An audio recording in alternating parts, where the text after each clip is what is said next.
اعوذ باللہ من الشیطان الرجیم بسم اللہ الرحمن الرحیم والسابقون الاولون من المہاجرین والانصار والذین اتبعوهم بإحسان رضی اللہ عنہم ورضوا عنہ۔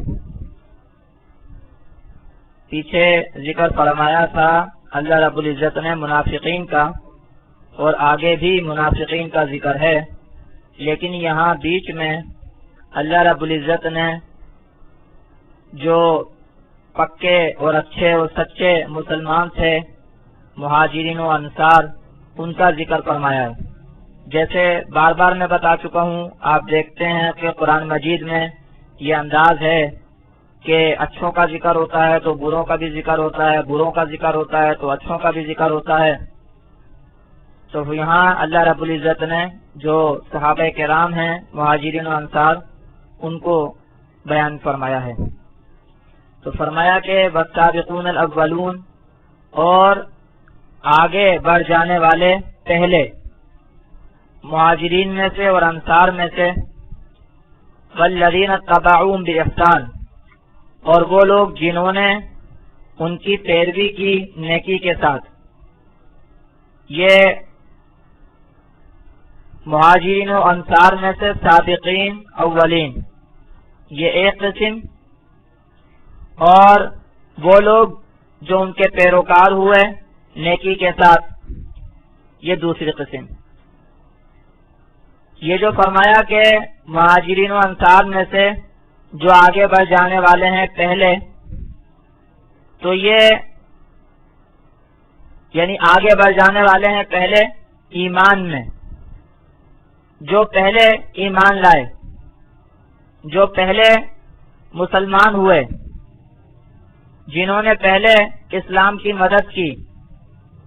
مہاجرین و انصار میں سے مہاجرین وہ لوگ جو مکہ سے مدینے کی طرف جنہوں نے ہجرت کی، اور انصار وہ جنہوں نے مدینے میں مہاجرین کو پناہ دی اور ان کے ساتھ بھائی چارہ قائم کیا۔ تو یہ آگے بڑھ جانے والے پہلے مہاجرین و انصار میں سے یہ کون لوگ ہیں، ان کے بارے میں مفسرین نے کئی اقوال ہیں، کئی قول ہیں، لیکن میں ابھی بتاؤں گا کہ یہ کئی قول ہونے سے کوئی فرق نہیں پڑتا، یہ میں ابھی سمجھاؤں گا۔ تو وہ کئی قول کیا ہیں؟ بعضوں نے کہا کہ اس سے مراد وہ صحابہ کرام ہیں جو ہجرت سے پہلے مسلمان ہوئے۔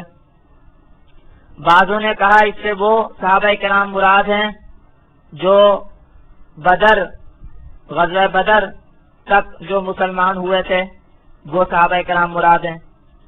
بعضوں نے کہا وہ صحابہ کرام مراد ہیں جو صلح حدیبیہ تک مسلمان ہوئے تھے۔ تو اس طرح مختلف اقوال ہیں کہ سابقین اولین سے کون سے صحابہ کرام مراد ہیں، لیکن یہ بات سمجھ لیں کہ یہ جو آگے بڑھ جانا ہے اور یہ جو پہلے ہونا ہے، یہ خود اس کو ہم کہتے ہیں یعنی اضافی چیز ہے۔ یہ یعنی یہ ایسی چیز ہے کہ اس کے اندر درجہ بدرجہ کئی لوگ آتے ہیں، درجہ بدرجہ بہت سے لوگ آتے ہیں۔ مثال کے طور پر جو شخص، جو صحابی پہلے مسلمان ہوا ہجرت سے پہلے مسلمان ہوا، تو وہ ہجرت کے بعد والوں کے اعتبار سے پہلا ہوا، اور جو ہجرت کے بعد مسلمان ہوا، جو ہجرت کے بعد مسلمان ہوا، تو وہ ہجرت سے پہلے مسلمان ہونے والے کے اعتبار سے تو بعد میں ہے، لیکن صلح حدیبیہ میں جو مسلمان ہوئے، صلح حدیبیہ کے بعد جو مسلمان ہوئے، یا غزوہ بدر کے بعد جو مسلمان ہوئے، ان کے اعتبار سے وہ پہلا ہے، ان کے اعتبار سے وہ پہلے ہے۔ تو یہ جو پہلے اور آگے بڑھ جانا ہے، یہ درجہ بدرجہ ہوتا ہے۔ ایک آدمی کسی کے اعتبار سے آگے ہوتا ہے، کسی کے اعتبار سے پیچھے ہوتا ہے، کسی کے اعتبار سے پہلے ہوتا ہے، کسی کے اعتبار سے بعد میں ہوتا ہے۔ جیسے باپ ہے، مثال کے طور پر باپ، ایک شخص ہے وہ باپ ہے کسی بیٹے کا، لیکن ظاہر سی بات ہے کہ وہ بیٹا ہے اپنے باپ کا، تو وہ جو شخص ہے وہ اپنے بیٹے کے اعتبار سے تو پہلے ہے لیکن اپنے باپ کے اعتبار سے بعد میں ہے۔ تو یوں سمجھ لیں کہ صحابہ کرام نے بھی اسی طرح یہ آگے بڑھ جانا اور پہلے ہونا یہ درجہ بدرجہ تھا، کہ جو ہجرت سے پہلے مسلمان ہوئے، ایمان لائے، وہ سب سے پہلے تھے، سب سے سابق تھے، اور جو غزوہ بدر تک ایمان لائے ہجرت کے بعد وہ ان کے بعد تھے لیکن ان لوگوں سے پہلے تھے جو ان کے بعد ایمان لائے۔ تو اس طرح یہ درجہ بدرجہ ہے۔ جب یہ درجہ بدرجہ ہے تو آگے جو ان کے بارے میں اللہ رب العزت نے حکم بیان فرمایا ہے کہ رضی اللہ عنہم ورضوا عنہ، کہ اللہ ان سے راضی ہوا اور وہ اللہ سے راضی ہوئے، تو جو حکم ان کے بارے میں اللہ رب العزت نے بیان فرمایا ہے اس میں بھی درجہ بدرجہ ہے۔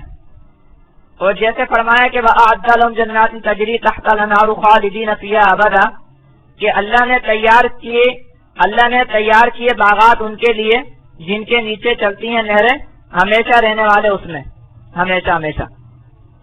تو یہ جو حکم ہے ان کے لیے کہ اللہ ان سے راضی ہوا، وہ اللہ سے راضی ہوئے اور اللہ نے ان کے لیے جنتیں تیار کر رکھی ہیں، تو ان حکم میں بھی اسی طرح درجہ بدرجہ ہوں گے یہ لوگ، کہ مثال کے طور پر جو سب سے پہلے ایمان لانے والا ہوگا جیسے ابو بکر صدیق رضی اللہ تعالیٰ عنہ، جیسے حضرت خدیجۃ الکبریٰ رضی اللہ تعالیٰ عنہ ام المؤمنین حضور صلی اللہ علیہ وسلم کی زوجہ مطہرہ، اور جس طرح جو جتنا پہلے ہوگا ایمان لانے والا وہ اس کے لیے جو آگے یہ حکم ہے اللہ تعالیٰ کی رضا اور باغات، تو اس کے اعتبار سے یہ رضا اور باغات ہوں گے۔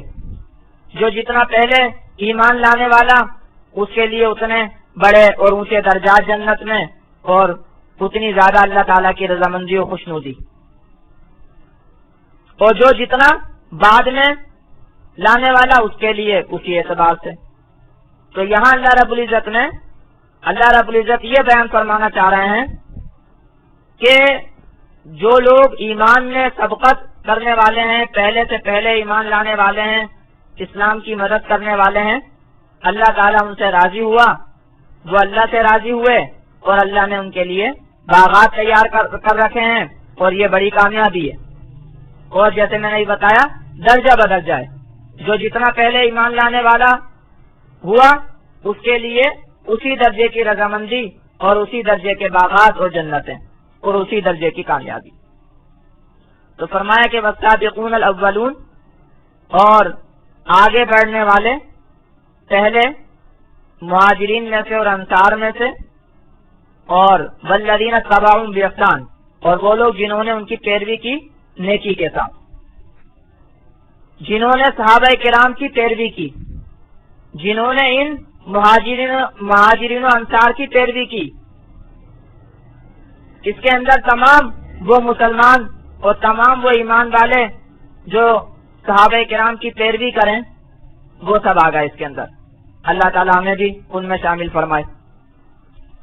تو نیکی کے ساتھ جو ان کی پیروی کرنے والا ہو، والذین اتبعوہم بإحسان، یہ نیکی اس وجہ سے بھی کہہ دیا اللہ رب العزت نے کیونکہ ظاہر سی بات ہے کہ صحابہ کرام سے بھی بعض اوقات کوئی گناہ بھی ہو سکتا ہے، بعض اوقات کوئی غلطی بھی ہو سکتی ہے، تو گناہ کی یا غلطی کی پیروی نہیں کرنی بلکہ ان کی نیکیوں کی پیروی کرنی ہے۔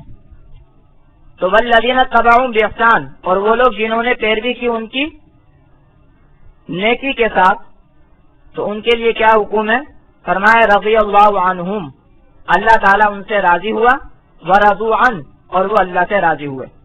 بہت بڑی خوشخبری ہے، یہ بہت بڑی بات ہے، بہت بڑا احسان ہے اللہ رب العزت کا، بہت بڑا انعام ہے کہ اللہ تعالیٰ کی رضامندی مل جائے، اور ورضوا عنہ، وہ اللہ سے راضی، یعنی اللہ ان کو اتنا دے گا، اللہ ان کو اتنا دے گا کہ وہ راضی ہوں گے، خوش ہوں گے۔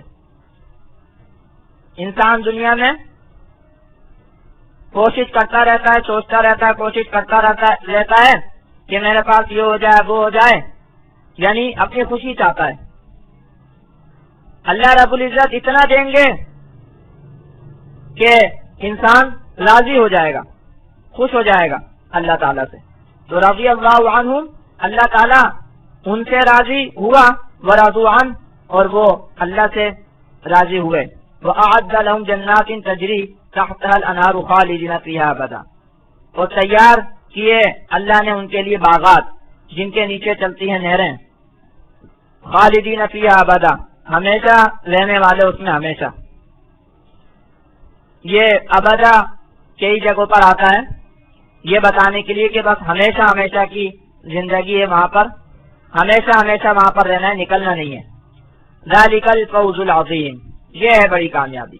جو منافقین جو تلاش کرتے ہیں، منافقین جو تلاش کرتے ہیں، اور منافقین جس کو کامیابی سمجھتے ہیں، دنیا کی رسوائی سے بچ جانا، دنیا میں نفع کما لینا، دنیاوی مفادات حاصل کر لینا، دنیاوی نقصانات سے بچ جانا، یہ کوئی بڑی کامیابی نہیں ہے۔ بڑی کامیابی وہ ہے جس کو صحابہ کرام نے حاصل کیا، اور ان لوگوں نے حاصل کیا جنہوں نے صحابہ کرام کی پیروی کی۔ تو ذالک الفوز العظیم، یہی ہے بڑی کامیابی۔ آگے دوبارہ منافقین ہی کا بیان ہے، اور خاص طور سے وہ جو غزوہ تبوک سے متعلق فرمایا کہ وَمِمَّنْ حَوْلَكُمْ مِنَ الْأَعْرَابِ مُنَافِقُونَ، اور تمہارے گرد جو گوار ہیں ان میں سے ہیں منافقین، اور تمہارے گرد حولکم، تمہارے گرد من الاعرابی گواروں میں سے ہیں کچھ منافقین، ومن اہل المدینہ کی، اور مدینے والوں میں سے بھی کچھ منافقین تمہارے ارد گرد جو گوار ہیں، دیہاتی ہیں، مدینے کے مضافاتی علاقے ہیں یا مدینے کے باہر کے علاقے ہیں، کچھ وہاں کے لوگ ہیں، تو ان میں سے بھی کچھ منافقین ہیں، اور کچھ مدینے والوں میں سے بھی منافقین ہیں۔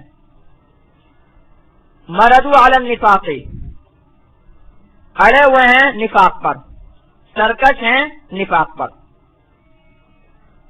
ہونا تو یہ چاہیے کہ اگر کوئی کسی وقت میں منافق ہے، یعنی اس کو ایمان نصیب نہیں ہے، تو اسلام کے ماحول میں رہتا ہوا، مسلمانوں کے ماحول میں رہتا ہوا، وہ پکا مسلمان ہو جائے، نفاق سے توبہ کر لے، نفاق چھوڑ دے، پکا مسلمان ہو جائے، ہونا تو یہ چاہیے۔ لیکن یہ اپنے نفاق پر اڑے ہوئے ہیں۔ لا تعلمہم، تو ان کو نہیں جانتا، نحن نعلمہم، ہم ان کو جانتے ہیں۔ لا تعلمہم، تو ان کو نہیں جانتا، علامتوں سے کچھ اندازہ تو ہوتا ہے، لیکن علم یقین کو کہتے ہیں، علم اندازے کو نہیں کہتے۔ تو یقینی طور پر ان کو نہیں جانتا، علامتوں سے اندازہ تو ہوتا ہوگا لیکن یقینی طور پر نہیں جانتا۔ نحن نعلمہم، ہم جانتے ہیں، اللہ فرماتے ہیں ہم جانتے ہیں، یعنی یقینی طور پر ہم ان کو جانتے ہیں۔ اب جب ہم جانتے ہیں تو ہم ہی ان کا معاملہ نمٹائیں گے۔ سنعذبہم مرتین، ہم عنقریب ان کو عذاب دیں گے 2 مرتبہ، مرتین 2 مرتبہ۔ ثم یردون الی عذاب عظیم، پھر لوٹائے جائیں گے وہ بڑے عذاب کی طرف۔ اللہ فرماتے ہیں کہ یہ جو منافقین ہیں، مدینے کے ارد گرد جو گوار اور دیہاتی ہیں ان میں سے کچھ منافقین ہیں، مدینے والوں میں سے کچھ منافقین ہیں، یہ نفاق پہ اڑے ہوئے ہیں۔ یہ اس لیے بتایا کہ جو لوگ نفاق پر اڑے ہوئے ہیں ان کے لیے ہے وہ حکم جو آگے آ رہا ہے کہ ہم ان کو عذاب دیں گے 2 مرتبہ، پھر یہ بڑے عذاب کی طرف لوٹائے جائیں گے۔ تو یہ وہ منافقین جو اپنے نفاق پر اڑے ہوئے ہیں، ورنہ جو منافقین توبہ تائب ہو گئے، انہوں نے اپنی اصلاح کر لی، ان کے لیے نہیں ہے ایسا، ان کو اللہ معاف فرمانے والا ہے۔ تو لیکن جو منافقین اپنے نفاق پر اڑے ہوئے ہیں تو اللہ فرماتے ہیں ہم ان کو عذاب دیں گے 2 مرتبہ، پھر وہ لوٹائے جائیں گے بڑے عذاب کی طرف۔ یہ بڑا عذاب تو وہی آخرت کا عذاب ہے، جہنم کا عذاب ہے، اور یہ جو 2 مرتبہ جو عذاب ہے اس سے پہلے، آخرت کے عذاب سے پہلے، جہنم کے عذاب سے پہلے، یہ کون سا عذاب ہے 2 مرتبہ کا عذاب؟ تو بعض مفسرین نے کہا کہ اس سے مراد جو ہے وہ ایک تو ہے قبر کا عذاب اور ایک ہے دنیا کا عذاب۔ اور دنیا میں جو ان کے اوپر عذابات آئے مختلف قسم کے، رسوائی کا عذاب، نقصان کا عذاب، خاص طور سے رسوائی تو بہت رہی ان کی، اور بھی مختلف قسم کی پریشانیاں، اور جیسے پیچھے بھی گزرا کہ اللہ تعالیٰ نے ان کی اولاد، ان کے مال کو ہی ان کے لیے باعث زحمت بنا دیا، باعث عذاب بنا دیا۔ تو اس طرح مختلف انداز سے یہ دنیا میں بھی پریشانی اور عذاب کا شکار رہے۔ اور دوسرا عذاب قبر، تو یہ 2 مرتبہ عذاب۔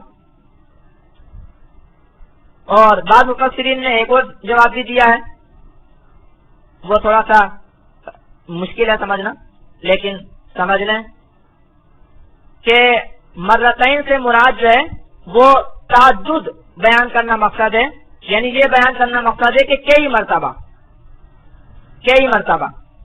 جیسے قرآن میں دوسری جگہ ہے ثم ارجع البصر كرتين،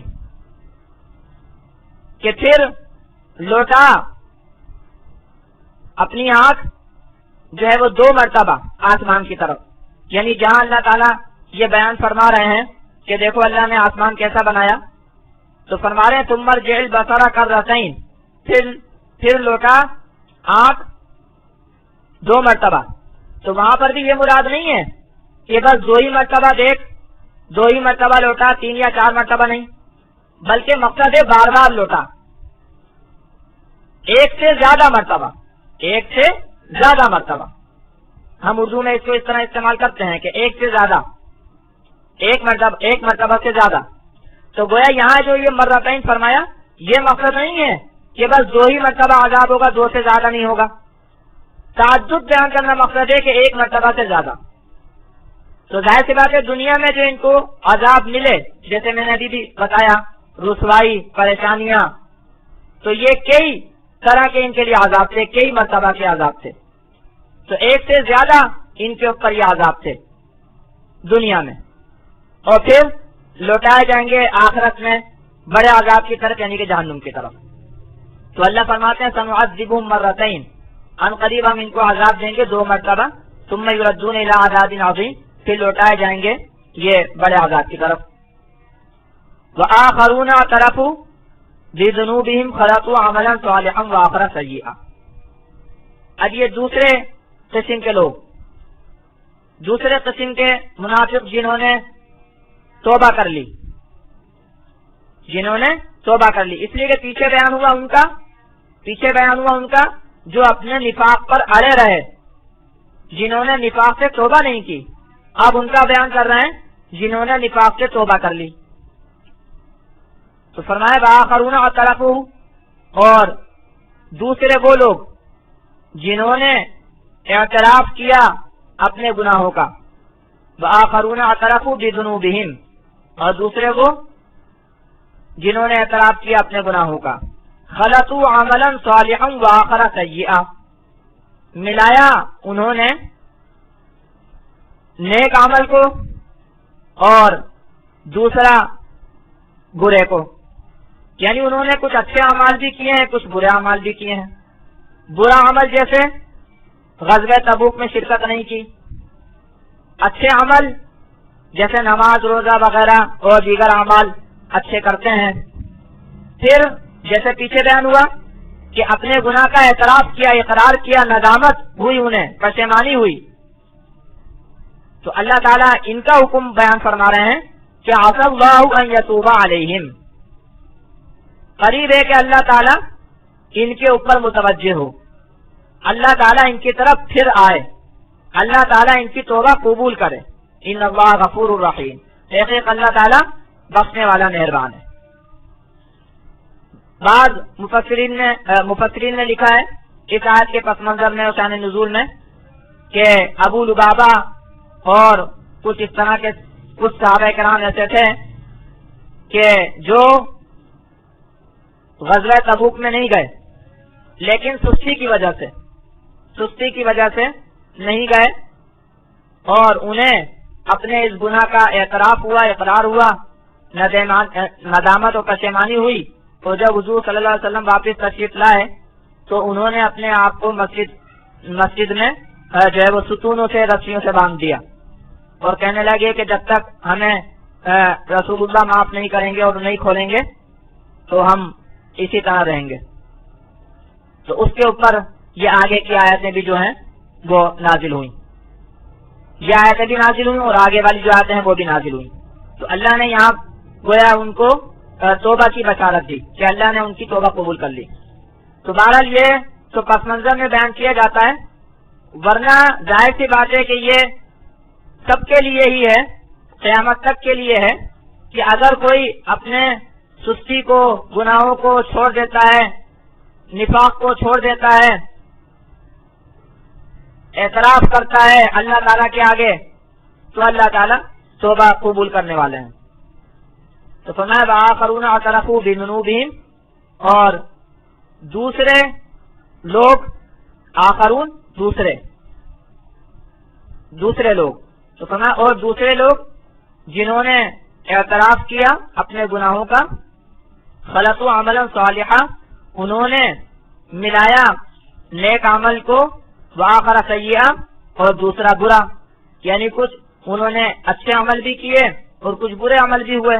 عسى الله ان يتوب عليهم، قریب ہے کہ اللہ تعالیٰ ان کے اوپر متوجہ ہو۔ ان اللہ غفور رحیم، تحقیق اللہ تعالیٰ بخشنے والا مہربان ہے۔ آگے اللہ رب العزت بیان فرماتے ہیں کہ اس قسم کے لوگ اگر صدقہ خیرات لے کر آتے ہیں تو حضور صلی اللہ علیہ وسلم کا حکم ہے، حضور صلی اللہ علیہ وسلم کو حکم ہے کہ ان سے لے لیں، قبول کر لیں، منع نہیں کریں۔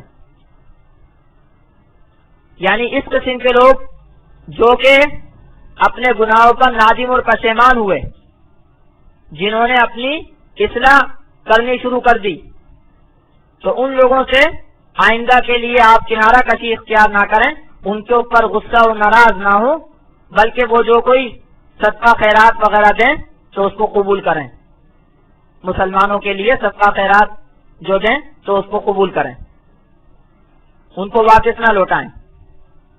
ان صحابہ کرام کے بارے میں بھی جو میں نے ابھی بتایا آتا ہے کہ تفسیروں میں لکھا ہے کہ یہ لوگ بھی بعد میں جب حضور صلی اللہ علیہ وسلم نے ان کو معاف فرما دیا اور رسیاں کھول دی تو یہ کچھ صدقہ خیرات وغیرہ لے کر حاضر ہوئے، تو پھر حضور صلی اللہ علیہ وسلم نے جو ہے وہ ان سے صدقہ خیرات قبول کر لیا۔ صدقہ خیرات غریب مسلمانوں کے لیے لے کر آئے تھے۔ جیسے میں پہلے بتا چکا ہوں کہ اسلامی حکومت کی ذمہ داری ہوتی ہے صدقہ خیرات وصول کرنا، خاص طور سے زکوٰۃ جو فرائض میں سے ہے اس کو وصول کرنا، یہ اسلامی حکومت کی ذمہ داری ہوتی ہے، امیر کی ذمہ داری ہوتی ہے۔ تو حضور صلی اللہ علیہ وسلم بھی اس طرح جو ہے وہ مسلمان فقراء کے لیے، غرباء کے لیے جو ہے وہ صدقہ خیرات وصول فرماتے تھے۔ تو فرمایا خذ من اموالہم صدقۃ تطہرہم وتزکیہم بہا، لے ان کے مالوں سے صدقہ کہ تو ان کو پاک کرے اور تو ان کو سنوارے ان کے اس صدقے کے ذریعے، وصلی علیہم، اور ان کو دعا دے اور ان کے اوپر رحمت کی دعا کر، ان صلاتک سکن لہم، تحقیق تیری دعا ان کے لیے تسکین ہے۔ یہاں فرمایا کہ آپ ان کے مالوں سے صدقہ لے لیں، تطہرہم وتزکیہم، کہ آپ اس صدقے کے ذریعے ان کو پاک کریں اور ان کو سنواریں۔ یہ تطہرہم کا مطلب ہے پاک کرنا، تو صدقے کے ذریعے پاک کرنے کا مطلب کئی ہے۔ ایک تو اس طرح کہ گناہوں کی جو برے اثرات ہوتے ہیں وہ گناہوں کے برے اثرات جو ہے وہ صدقہ خیرات سے دور ہوں. جیسے اللہ رب العزت نے ارشاد فرمایا ان الحسنات یذہبن السیئات کہ نیکیاں برائیوں کو لے جاتی ہیں. تو صدقہ خیرات سے گناہوں کے برے اثرات جو ایک کدورت آ جاتی ہے, ایک پریشانی سی آ جاتی ہے دل کے اوپر, تو نیکی کرنے سے صدقہ خیرات کرنے سے وہ پریشانی اور وہ کدورت جو ہے وہ ختم ہوتی ہے. تو ایک مطلب تو یہ کہ صدقہ کے ذریعے آپ ان کو پاک کریں. دوسرا یہ بھی ہے کہ صدقہ کے ذریعے مال بھی پاک ہوتا ہے. صدقہ کے ذریعے مال بھی پاک ہوتا ہے. اسی لیے زکوٰۃ کا جو لفظ ہے جو یہاں پر بھی تزکین استعمال ہوا ہے تو پاکی کے لیے بھی استعمال ہوتا ہے اور بڑھوتری کے لیے بھی استعمال ہوتا ہے, نشو و نما کے لیے بھی استعمال ہوتا ہے. زکوٰۃ کا لفظ پاکی کے لیے بھی استعمال ہوتا ہے اور بڑھوتری کے لیے بھی استعمال ہوتا ہے, اور دونوں میں مناسبت بھی ہے, کیونکہ جو چیز پاک ہوتی ہے, صاف ہوتی ہے, وہ چیز بڑھتی ہے, وہ چیز بڑھتی ہے. جو چیز خرابیوں سے پاک ہوگی وہ چیز بڑھے گی. جیسے مثال کے طور پر درخت وغیرہ گھاس پھوس ہوتی ہے, تو اگر یہاں درختوں کے آس پاس فالتو کی چیزیں اگ جائیں تو وہ درختوں کی بھی نشو و نما کو متاثر کرتی ہیں. تو اگر خراب چیزوں کو کاٹ دیا جائے, صاف کر دیا جائے, تو درختوں کی نشو و نما اچھی ہو جاتی ہے. تو اسی طریقے پر پاکی اور نشو و نما ان دونوں میں مناسبت ہے, آپس میں جوڑ ہے. تو یہی وجہ ہے کہ زکوٰۃ کا لفظ جو ہے وہ پاکی کے لیے بھی استعمال ہوتا ہے اور بڑھوتری کے لیے بھی استعمال ہوتا ہے.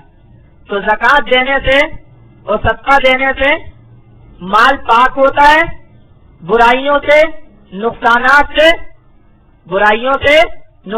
سے پاک ہوتا ہے, بچتا ہے, نقصانات سے محفوظ رہتا ہے اور بڑھتا ہے. جب زکوٰۃ اور صدقہ خیرات غربا تک پہنچتا ہے, فقیروں تک پہنچتا ہے, تو یہ تقسیم یعنی دولت کی تقسیم ہوتی ہے. میں اس کو پہلے بھی کافی تفصیل کے ساتھ سمجھا چکا ہوں, ابھی میں تفصیل کے ساتھ نہیں سمجھا رہا کہ جب دولت باہر نکلتی ہے, مختلف لوگوں کے ہاتھوں میں پہنچتی ہے, تو اس سے دولت بڑھتی ہے, کم نہیں ہوتی.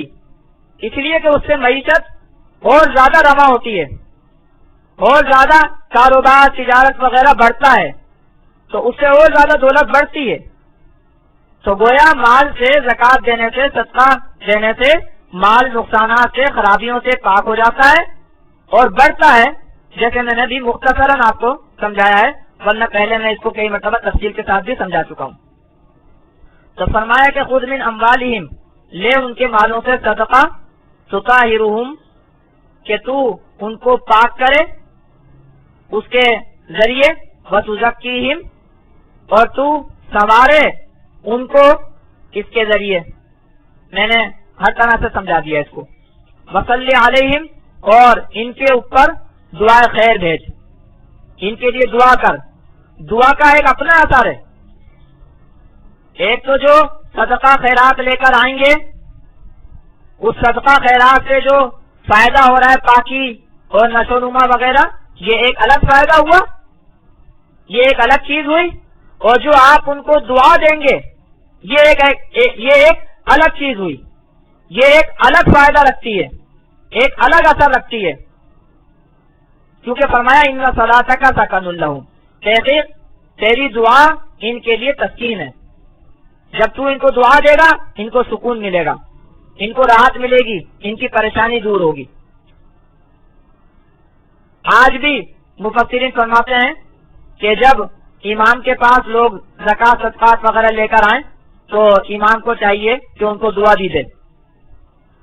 تو فرمایا ان صلاتک سکن لہم, تحقیق تیری دعا ان کے لیے باعث تسکین ہے. واللہ سمیع علیم, اور اللہ تعالیٰ سننے والا جاننے والا ہے. اللہ تعالیٰ سن رہا ہے, جو تو دعا کر رہا ہے اللہ تعالیٰ اس کو سن رہا ہے, اللہ تعالیٰ اس کو قبول کرے گا. اللہ تعالیٰ جانتا ہے جو وہ کر رہے ہیں, اللہ تعالیٰ اس کو بھی جانتا ہے, اور جو تو کرے گا اللہ تعالیٰ اس کو بھی جانتا ہے. الم یعلموا ان اللہ